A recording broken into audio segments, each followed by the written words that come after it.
Ici la radio, l'émission qui s'appelle Haut-Parleur. Il faut m'expliquer le concept peut-être. Ça me pense à un homme qui parle debout. Quelqu'un qui se lève pour énoncer sa parole. Les haut-parleurs. Ah, ça peut faire penser à mon téléphone aussi. Sur quel thème c'est? Ça fait penser à la démocratie, en gros. L'émission qui s'appelle Haut-Parleur. Lundi 14h-15h à la cafette. C'est bien.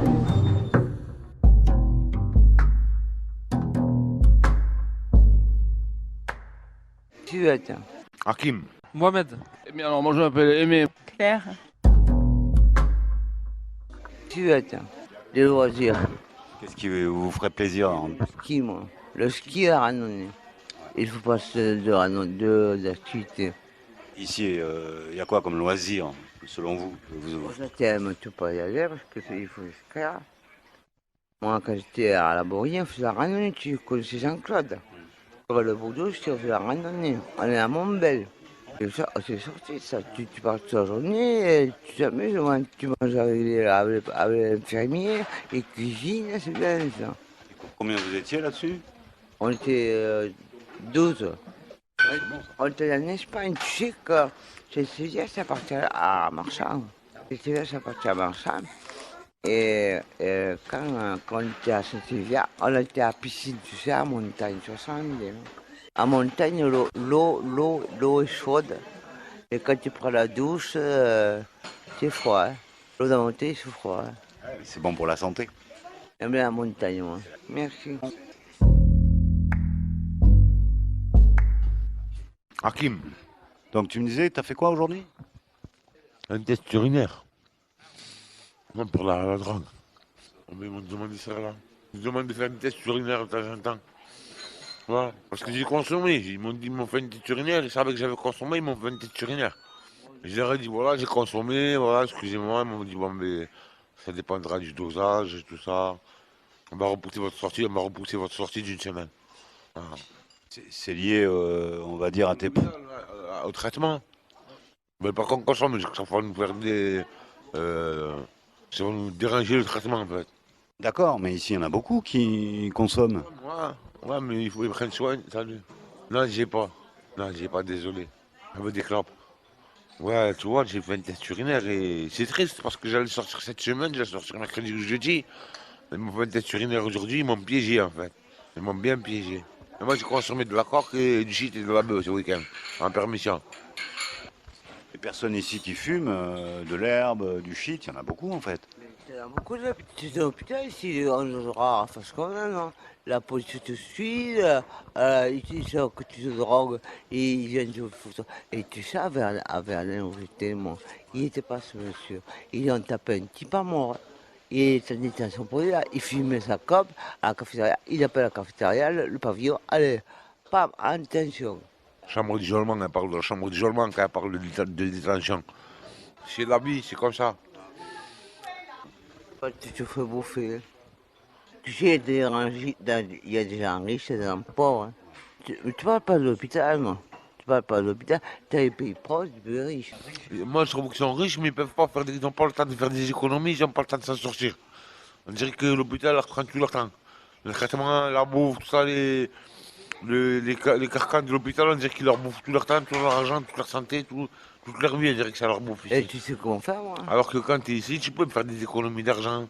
Avec l'âge, ou la tutelle, ou la coterelle, quoi que ce soit, tu peux faire des économies d'argent. Il a raison. Et quand tu sors en permission, tu trouves un peu plus d'argent que quand tu es dehors à la normale, que tu ramasses des mégots ou un truc comme ça. Parce que tu as tué toute ta tutelle, tes 60 euros, tu les as massacrés, tu ramasses des mégots.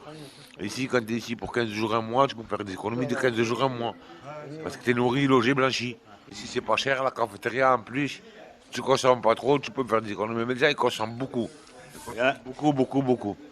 Il y en a qui achètent du shit, il y en a qui achètent leur clope, il y en a qui achètent ceci. Je sais pas comment ils vont. Après, en vrai, je sais pas si je suis dans le vrai. Genre, je sais même pas si je suis dans le vrai quand je dis ça. Mais bon, je mange mes glaces, là, je suis bien, je discute un peu, c'est tout, voilà.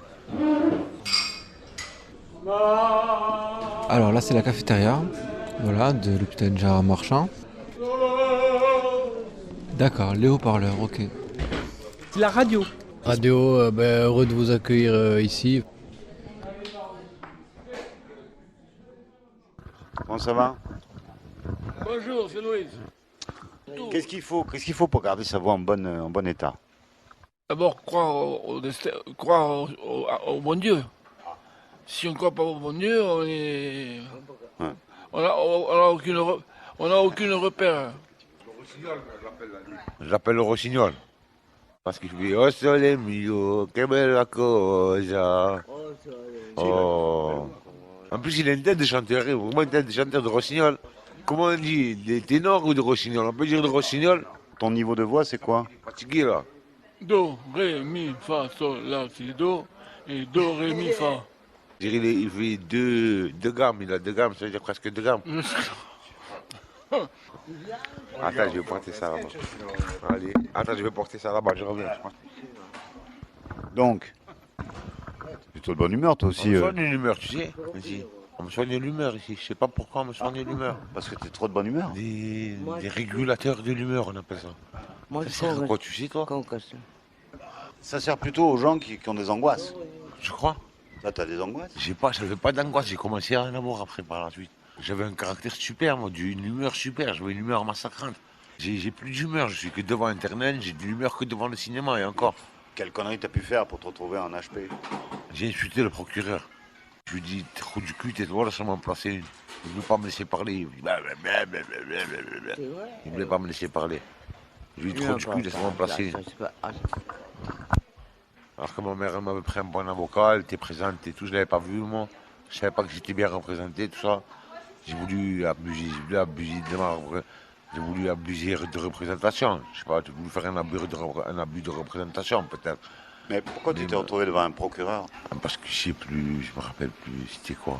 Je me rappelle plus. Je crois que j'avais raté un rendez-vous avec un docteur à 14h15, à 12h15, comme ça, 12h30. 12h15, rendez-vous avec un docteur,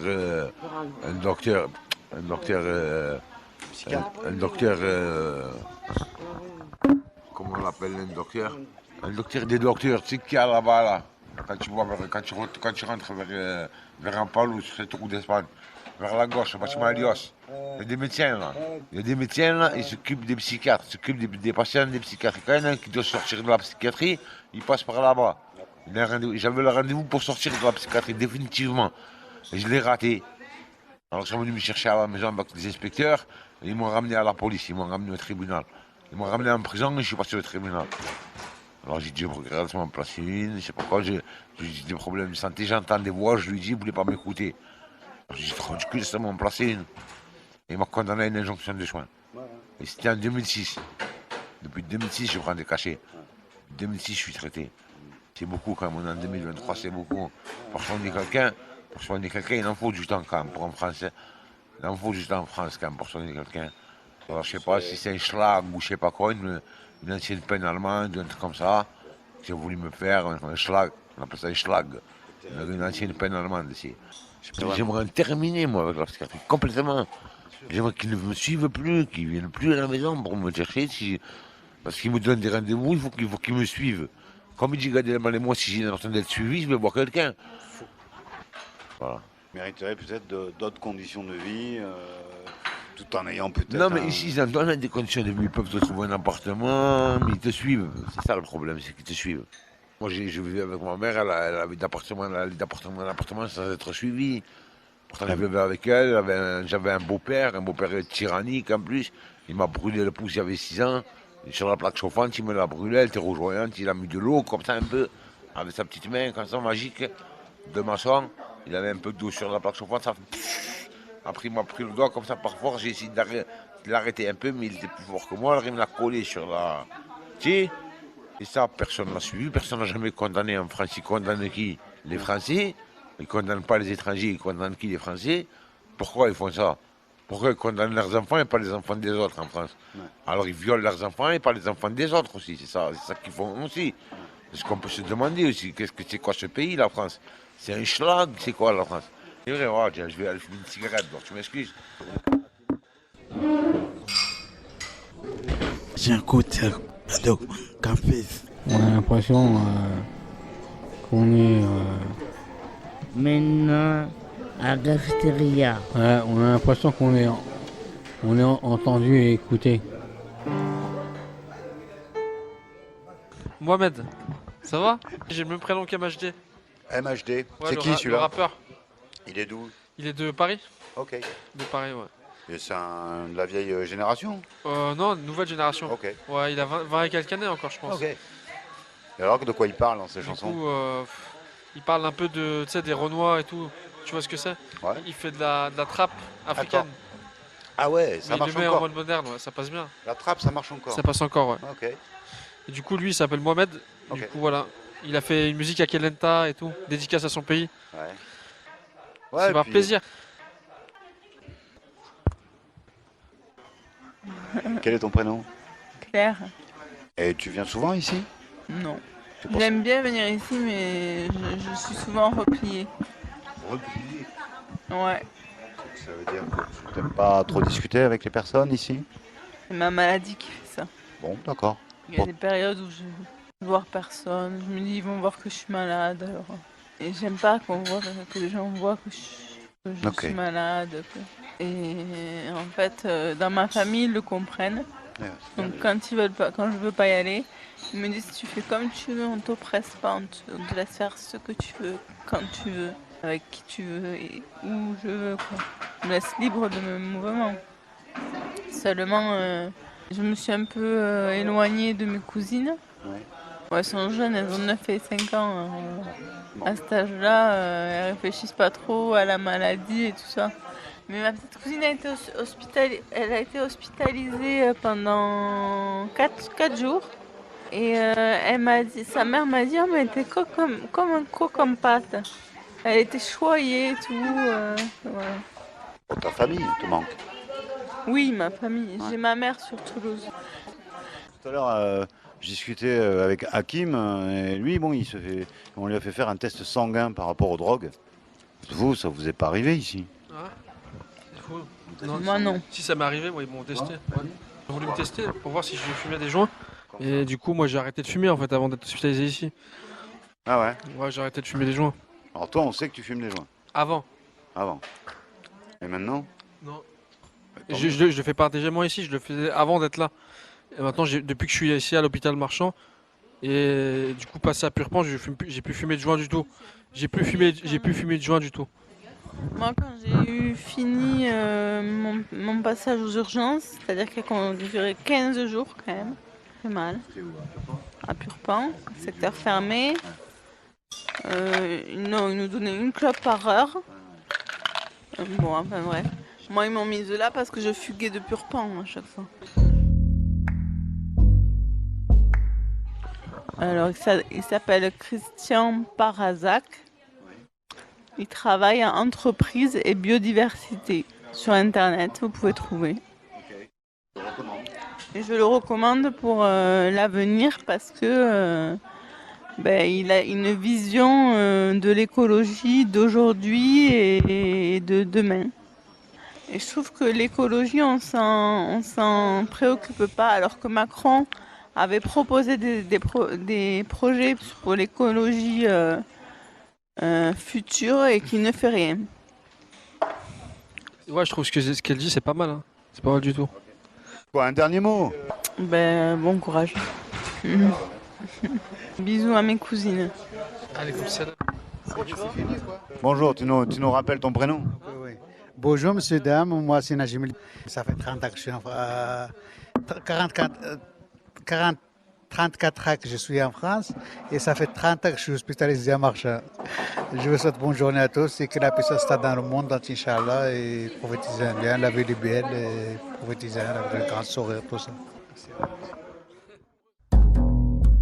Ici la radio, l'émission qui s'appelle Haut-Parleur. Lundi 14h-15h à la cafette. Centre hospitalier Gérard Marchand. C'est bien.